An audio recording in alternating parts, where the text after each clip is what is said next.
السلام عليكم ورحمة الله وبركاته. وأنا سلامي الصومالية ملك صدى دونك جوكتين وولاشين أبح الرويلو أبح الدا إن ما أنت إنير محرم أنا إذا كنت تورو أو كشر قبيو سؤالها قلدن ودتك إنه دتك مرول بسويديان أما أي كولا إيمانيا كويدينيان أو أن أخلاق الدين تشقق كلهن أو أن رفضتك إن أنك وعي قليو قف بالعركة عيلن وحليه ما أنت الله محسا أقول نحذي بسم الله ما أنتي ورادي ما أنت سي ما كرتا qof caataal arkaya maxaa saa ugu caatoodi caatada ugu badatay ma jiran tahay adiga ma dhakhtar geynaysid ma shaqaysaa meeqa qaataa shaqada saacadii meeqa lagu siiyaa isbuuci meeqa lagu siiyaa xaas ma tahay meeqa sana lagu qabay uur ma leedahay meeqa sana uur ka raadinaysay ilmo ma leedahay meeqa ilmooda leedahay maxaa inta sayt uur hadda u yeelan weysay adiga fertility specialist ma u shaqaysaa shaqa haddaad weydiin shaqa hadduu haysan qofka shaqa ma siinaysaa lacagta hadday ku yarta adima u kordhinaysid war waxaas laga waanto walaalayaal السلام عليكم ورحمة الله وبركاته وإن سلامي ولا الله الصومالية ملك صدى دونك جوكتين ولاشين أبح حالدا أبح أرويلو وحر سماء وإذن هاي سمانتا وحير وحربا إنان وعيقلين يرك سمايو سؤالها قلدن أو قلفسن ودد كانوا عادستين إن أي ددك ويديان دينتين الإسلام كان أنا نصل إي باركو لهين سؤالها سو حكمتها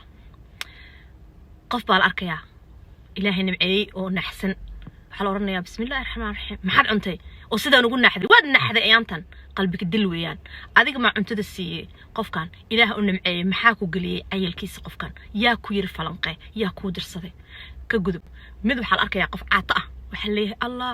maxaa saa ugu qalashay acuud billaah qalfoof baad noqotay ma jiran tahay maxaa saas ugu caatooday adiga cunto isiimo ku dhahay hadduu jiran yahay dhakhtarkii ma tahay adiga dhakhtar igee muu ku dhahay ma kuula yimid qofka wuxuu ku dhahay waa jirnay kaala dhakhtar il raadi yaa ku dirsaday maxaa kale ku xiga waxa la arkayaa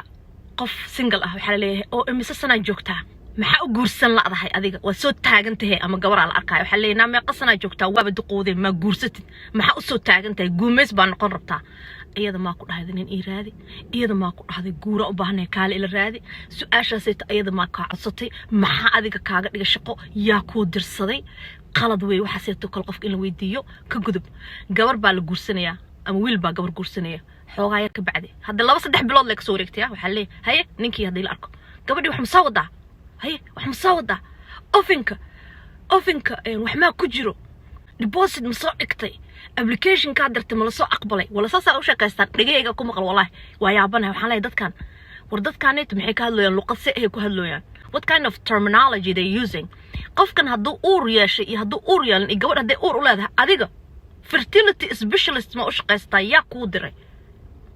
waxaa la arkayaa hooyo ilmo yar wadato oo badan waxaa leeyahay meeqa ilmooda dhish waxaana ilmo ah adiga maxaa u dhaleysay adiga kuu dirsaday ilaaha siiyay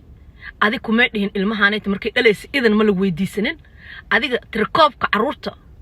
soo tiriyo ama ka horjeedo ma adiga u shaqaysaa yaa kuu dirsaday waxaa la arkayaa gabar ilmihii kala dheereysatay oo ilmaha tiri aniga ma korin kariyo waa kala dheereysana waxa leeyahay naheede adigu maxaa ma isgaalaynaysaa gaaladii ku dayatay ma caruur dhishid waa maxay saddexda iyo labada ah haysatid ma caruur badan dhishid ilaahay ma ka soo horjeedaa diintii ma adiga ka soo horjeedaa gaaladii ma war adiga kuu dirsaday adigu balaankeeda ma kugu jirtaa balaankeeda kugu meedarsan su'aal kuma weydiin adiga kuu dirsaday qofkan hooshiis inta faraha kala baxay aditaada walaalo macaano ama walaale macaane ma ku mashquushido ka gudub maxaa ku xigo waxa la arkayaa gabar oo maaragtay aan dhalin muddo waxa leeyahay adiga gabar oo waxa la arkayaa aan xoogaa dhalin ilmo waxa leeyahay adiga dawooyin ma qaadatay maxaa ilmo marabtid ma inaad dhishid ninkeedina waa loo tagaa waxa leeyahay waryahay haday ayaanta wax dhali weysay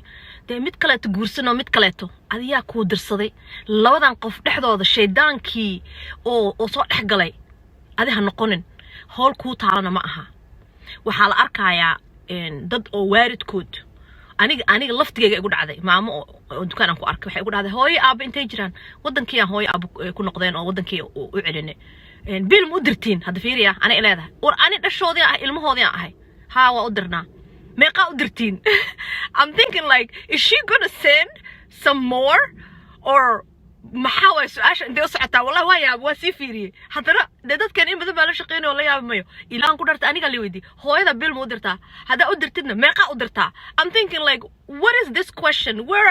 am I going to go with this kind of information yeah sabab marka walaalayaalow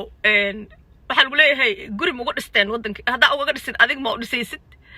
aniga inaan guri dhisanay iyo inaan u dhisnay iyo inaan waxa sameynay iyo hawsha qabanayna anagayna dhaleen anagayna taala ilmahooda iyo ayaga business ka dhaxaysa way walaalayaal su'aashaas oo kale hadda xagee la aada maxay adig ku taray jawaabta hadii lagu sheego mid kale qofkan haduu intuu ruud kugu noqdo oo ku dhaho none of your business wala yaabe hadii qof weyn oo waxas ku weydiinay aad tiraahid shaqo aad ku leedahay male ina ay weydiisidna waa ku qaldan tahay adaa lagu la yaaba oo lagu leeyahay maxaa qofka saa ula hadlay laakiin qofka su'aasha qaladka oo dadka weydiinay lama qabanayo walaalayaal su'aalaha qaladka ah oo aan weydiinayno dadka aan ka xishoono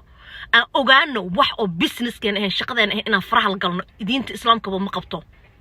meeqa qol way guriga degan tahay kiradiisa meeqa ka bixisaa adiga dawladda ma ku soo dirsatay FBI ma u shaqaysaa CIA ma u shaqaysaa ma guriyaha soo tirkooba lagu dhahay dadka intay bixiyaan dhaqaalaha ma wax loogu daraa qofkan